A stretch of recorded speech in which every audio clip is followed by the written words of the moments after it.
এই এত ক্রিস্পি আর চটপটা আলুটুক যখনই আমি বাড়িতে বানাই আমার সিন্ধি আন্টির কথা ভীষণ মনে পড়ে। তারা এখান থেকে চলে গেছে ঠিকই, তবে তার বানানো প্রত্যেকটা রেসিপি আমার এখনও মুখে লেগে রয়েছে। বেশ কয়েকটা বড় সাইজের আলু পিল করে নিয়ে গোল করে কেটে নিয়েছি। খুব মোটা না, আবার ভীষণ পাতলাও নয়। এরপর আলুগুলোকে জল ধোয়া করে নিয়ে আলুগুলোকে মুছে নিলাম। না মুছে নিলে যখনই তেলে ভাজা হবে সেই সময় তেল ছিটে এসে গায়ে ফোস্কা পড়ার একটা সম্ভাবনা থাকে।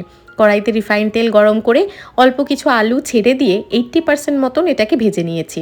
দেখো বেশ অনেকটা নরম হয়েছে, তবে পুরোপুরি এখনও সেদ্ধ হয়নি। আলুগুলোকে ভাজার সময় গ্যাসের ফ্লেমটা মিডিয়াম রেখেছিলাম, না হলে আলুগুলো পুড়ে যাওয়ার একটা সম্ভাবনা থাকে।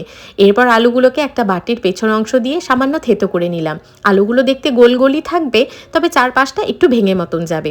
তারপর আবার কড়াইতে তেল গরম করে আলুগুলোকে ছেড়ে দিয়ে হাতে সময় নিয়ে আলুগুলো একদম লাল লাল করে ভেজে তুলে নিলাম। এই যে দুবার ভাজা, এতেই কিন্তু আলুর স্বাদটা অনেকটা বেড়ে যাবে। এবার আলুতে মাখানোর জন্য একটা মশলা প্রিপেয়ার করব।